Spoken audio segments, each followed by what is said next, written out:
Hello, I'm Monica Price and welcome to Cuppa TV.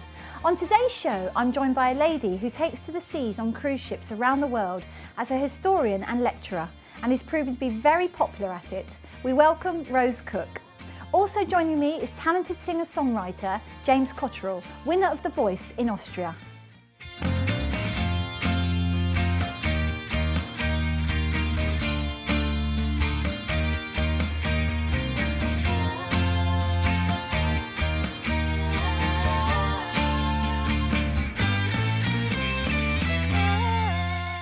My first guest is a lady of many talents, including performing arts, but it's her passion for history that takes her off around the world on cruise ships, talking to guests about popular football figures in history and more. Please welcome Rose Cook. Rose, thank you so much for joining us on Cuppa TV. Wonderful to have you here. So, Rose, you're a historian, amongst other things. Yeah. But how did you get into that? What was it, your love of history? I've always had a love of history from when I was a child, really. I came from a family that had very colourful characters in it. My dad's family were from London and they were evacuated, and they had great stories to tell about the war, especially my grandma, because she was actually a music hall singer. So she had lots of stories to tell. So I was always interested in where I came from and the places that they came from, as I say, a very early age. So the love of history and of where I've been and where I've come from has always been really important to me. So that's where it all came from. Fantastic. And you're from Dudley originally, is that right? Yes. So again, and that's presumably why you focused on your history subjects in Dudley, is that correct? Yes. So tell us a little bit about that. What made you start thinking about footballers, for instance? How did you come to that? I'm a real firm believer in getting to know where you live, because lots of people don't realise the history in their own towns. They will walk down their high streets and not even look up at the wonderful buildings that are there. So I'm all for really promoting the history of where you live. The film that I made about Duncan Edwards happened purely by accident. He died in the Munich Air Crash in 1958 and was brought home to Dudley to be buried, and I was walking through the cemetery one beautiful day and was astounded at the amount of floral tributes and scarves and footballs and things that was on Duncan's grave. So I thought there's a story there to be told about this young lad. So I researched him, and there really was a story to be told. So I approached our local council and said, there's this young lad from our hometown, let's do something for him, and they said no. So I decided to do it myself, and I'm really, really glad that I did, because it's a wonderful story to be told. And just tell us a little bit about the story. So he was a young footballer. He was. Who was he playing for at the time? Or was he not playing for Yes, he was playing for Manchester United. He was one of the famous Busby Babes by the manager Matt Busby. And they were the team really that really catapulted Manchester United to the heights that they are today, really. I mean, a very well-famous team now, isn't it? So, and really, a lot of that is going back to the Munich Air Crash, because it was the lads that died. There was 8 members of the team that died in that air crash, as well as all the... Tell us a little bit about that crash. When was that? That was in February 1958. They were flying back from playing in the European finals, and they landed at Munich to refuel. It was a very, very snowy, icy day. The flight had already been aborted twice, but on the third takeoff, the plane actually crashed. And as I say, 8 members of that team died that day, including Duncan. And I've taken the talk and the documentary around schools with a project called Aiming High, and it's to show children from all backgrounds that if you have a dream, you can achieve it. And I put it in today's terms of losing people like David Beckham and Wayne Rooney and Ronaldo.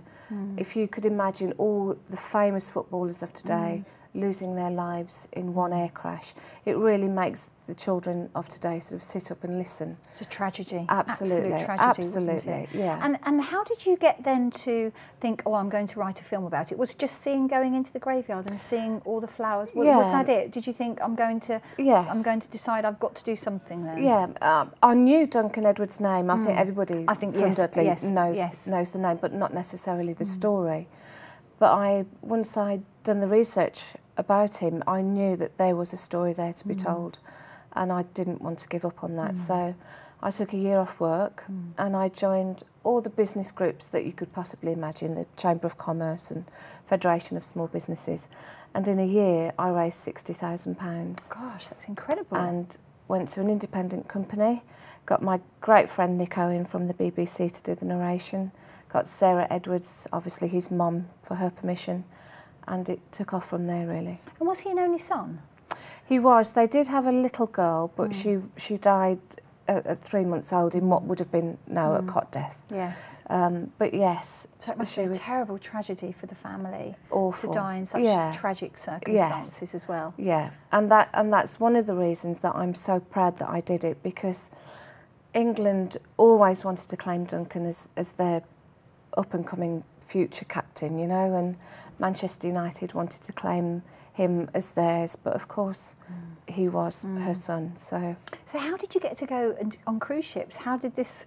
Where did that? Were you approached? Come along on a cruise ship. Yes. Come around the world. That sounds good to me. Again, all the wonderful things that have happened in my life have happened purely by accident, and I have a really dear friend who provides entertainment on cruise ships, but dancers and singers and things. But she said, you know, that's not only is the story about Duncan great, but the fact that you went out and did it is a great story in itself. Absolutely, so yeah. She put me in contact with a cruise line called Cruise and Maritime, and I just sent them a very quick email, not really expecting anything back, and they offered me 3 cruises there and then. So, oh, how fantastic! So I travel around the world, not just talking about Duncan. I talk about lots of people in history. But he's the one that I really do sort of concentrate on. And do people know him? I mean, you know, as when you talk, even people from other countries, do they know of him? Absolutely. What I find so amazing is that cruises are intended to be for a person of a certain age, I suppose, and because they were all sort of children in the 1950s, they remember it very, very well. So I always get a great reception from it and great feedback. But when I first made the film, I wrote an article for the Black Country Bugle, which is a local history newspaper. And the lady rang and said, we've got some letters here for you, but please come in the car. And it was literally a bin liner of letters from people from Canada and Australia that remembered him and who went to school with him or played football in the local park with him. So that's incredible, isn't it? Did that surprise you? I think the whole journey surprised me really, because from this small idea, it really took off. So it doesn't surprise me now because it feels like I know him. So I know his story really, really well. And you do other people. You talk about other people as well, don't you? I do. And who do you talk about? When I'd finished this project, I had a phone call from a lady who said, "Hi Rose, this is Joy," and I had no idea who Joy was, but it very quickly, you know, realisation set in that it was Joy Beverley Wright, who was one of the Beverley sisters, who was married to the great Billy Wright from Wolverhampton Wanderers. So she said, "I've seen your film at the FA. Jimmy Hill had showed her, and would you make a film about Billy?" So of course I said yes. So I talk about Billy Wright as well. But I talk about lots of local characters which have had an impact on the whole country. People like Mary MacArthur, who was, she was actually from Newcastle but moved to Cradley Heath, and that was a very famous chain-making area. And she persuaded in the beginning of the 1900s for the whole of Cradley Heath to go on strike, because ladies were losing their eyesight and losing the tops of their fingers because they were looking after the children and the house during the day and finishing their husband's work in the outhouses at night making the chains. So she paid for the whole of Cradley Heath to go on strike. She paid their rents, provided food for them, and lobbied parliaments to get a basic wage for England and for equal opportunities for women. Fantastic. So for people like her, how can their stories not be told, really? And have you put her story into a film as well?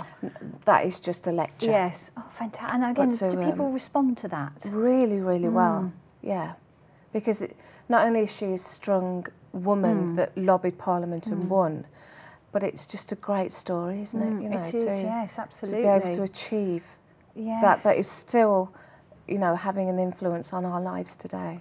And is anybody that you would like to do that you haven't sort of spoken about or lectured on yet? Are you sort of researching at the moment? I'm doing another project at the moment about a village in Kenya.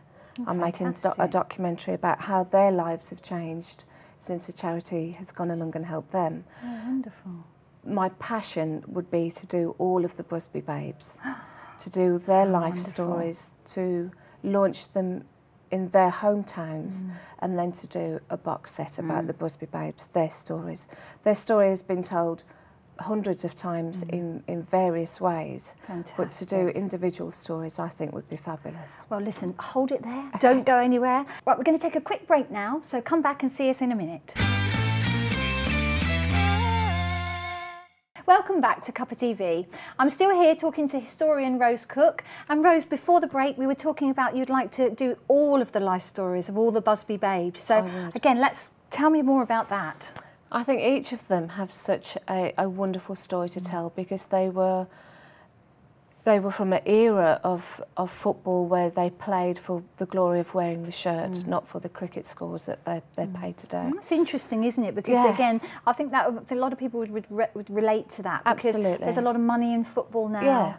And in those days there wasn't. No, not at all. It was purely passion. Would you say that the passion is still there for the footballers that are playing today? I think the passion for the money is. And there's a huge difference. A huge difference, because they're businesses now, aren't they? They're not just a football team. And people like Duncan and the teammates who died with him, they were earning, you know, I think at the most they would be earning like £2, which in 1958 was a lot of money, but you know, and of course they wasn't allowed to do any of the sponsorship that the footballers will do today. And they none of that, did they? No, none of that not was, at all. was available then. And they would get on the bus to get to the football ground, so they would walk along with their fans, signing autographs and talking to them. Different era, isn't it? Absolutely. So your idea would be to do all of their life stories, and then what would you do with that once you've got all their life stories? What would you do? I would launch each film in their hometown so that their people, where they came from, could celebrate it, and then put them together as a limited edition box set, because otherwise, you know, if you can get them everywhere, then you know, I would just want it to be a really special thing, exclusive, really. And nothing like that presumably has been done before. There isn't anything available at the moment. No, lots of documentaries about the Munich Air Crash and the causes of it. But nothing really about the stories of those young men that died. Perhaps if there's anybody watching the show today, absolutely, be interested in that, they could get in contact with us. But it's a wonderful thing that we have such a wonderful history in our country. Absolutely. And you spoke before the break about not just looking at footballers. We were speaking about ladies. Is there anybody else that you really like to do, perhaps from a female point of view? Is there a lady in history that you feel hasn't had that perhaps recognition that they deserve? Oh gosh, there's lots of ladies, and the other day, of course, it was the International Women's Day. That's right, yes. And you know, I'm not at all a feminist in the sense that, you know, I like men to hold the door open for me and to be made to feel special. Of course we do, but it is about having strong characters that will stand up for themselves and stand up for what's right. I love that. There's a lady that I interviewed years ago called Ava Hart, who was a survivor from the Titanic.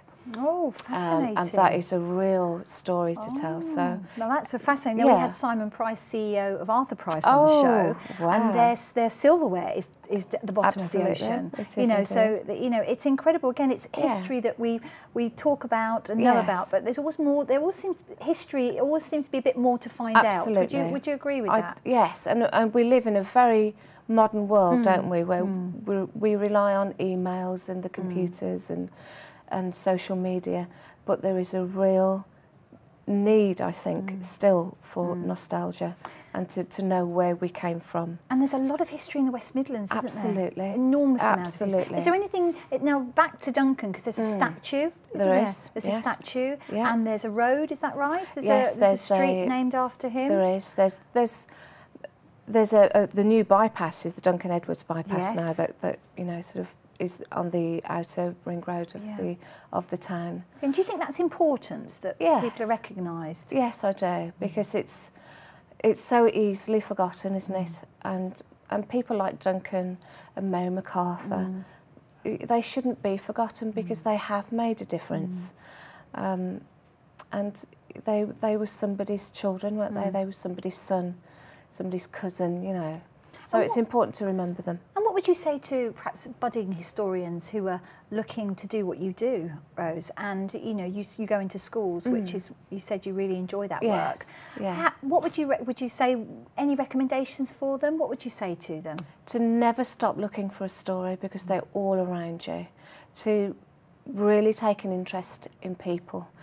I know what my life has been, so ask somebody what theirs has been, because we all have a story to tell, don't we? Yes. And to sit and to talk to somebody and find out about them and where they're from, I think that's a fabulous way to pass a morning, don't you? And where is your next trip? Are you going on a lovely sunny trip anywhere on a cruise ship soon? Yes, at the end of April we go to the Panama Canal. Oh, makes us jealous. Yeah. And how long are you going there for? That's for nearly a month. Oh, fantastic. And again, will you be speaking about Duncan and your various on that cruise? I will be taking the film about Duncan along with me, yes. That's to talk about him. Well, it's been fascinating to talk to you today, Rose. Thank you for having me. You know, please, if come back and join us again on Cuppa TV, if indeed the project takes off with the Busby Babes, that would just be wonderful. I will do, thank you. But it's been lovely. Thank you so much. You're welcome. Thank you. My final guest is a man who found success in the Austrian mountains and won the programme The Voice. Back on Cuppa TV to sing his new single, Unbreakable. Please welcome back James Cottriall. James, fantastic to have you back. Thank you so much for coming. Yeah, really great to see you again. And this time we get to hear your song, I so know, it's great. Up close and personal. So this is your new single. That's right. Already released, so we can buy this now. Where can we get it from? It's out everywhere. Fantastic. It's iTunes, Amazon. You can also get it from my website, which is just jamescottriall.com. And I'll give it to you in a nice acoustic version in just a moment. It sounds fantastic. And again, this is quite a poignant song, dear to your heart, isn't it? Yeah. Tell us a little bit about it. Yeah, I wrote it straight after a breakup from my first love, and I literally just wrote those raw emotions into the song. And there's also a positive side to it because it's about a new start, and I like to look on the bright side of life. There's always an upside. Absolutely. And is this a song off an album, or is it going to be on an album? That's right. So on May the 4th, the album is coming as well. Again, self-titled, just getting that name out there, James Cottriall. That's right. And yes, so this is the title track off it, and then there will be obviously more and more, like By Your Side and Smile and some other happy songs. That's fantastic. So this is your first album? That's right. It's your very first album here in the UK, that's right. So very first album. And have you been on another television show and performed your single for anybody? I have quite a few. Yeah, so it's a pleasure to do it. It's a real pleasure to do it anyway. I love singing. There's nothing more that I would rather do in this entire world any day of any week. So. Well, it's so lovely to have you back, James. Thank you. I'm going to hand over to you. Yeah. And ladies and gentlemen, this is James Cottriall with his new single, Unbreakable.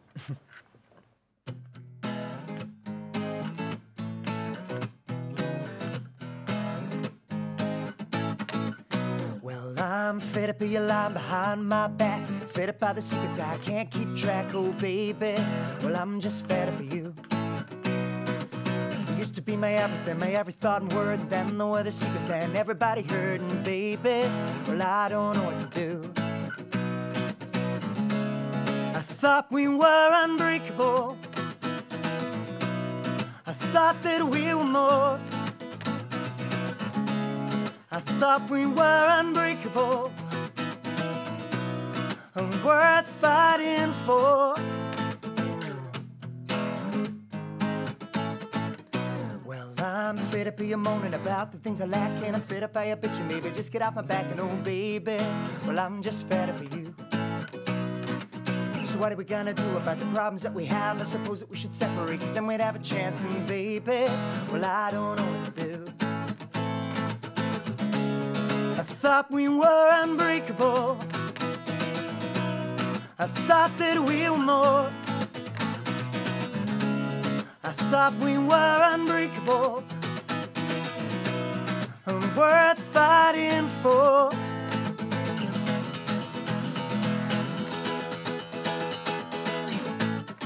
I'm getting you out of my life tonight. I'm getting you gone tonight.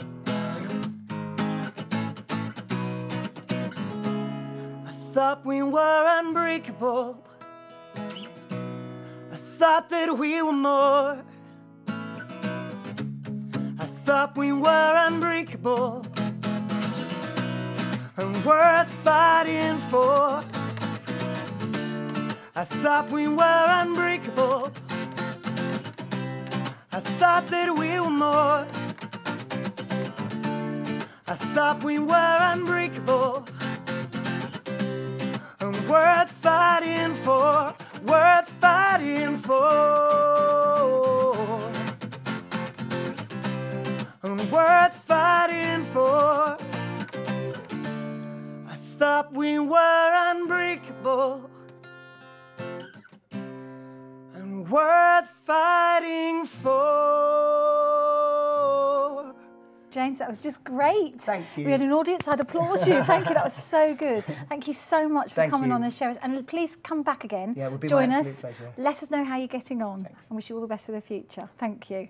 Okay, that's it for today. I'd like to thank all of my guests for joining me. Please do get in touch with us either on Facebook or Twitter at Big Centre TV, or you can email the show.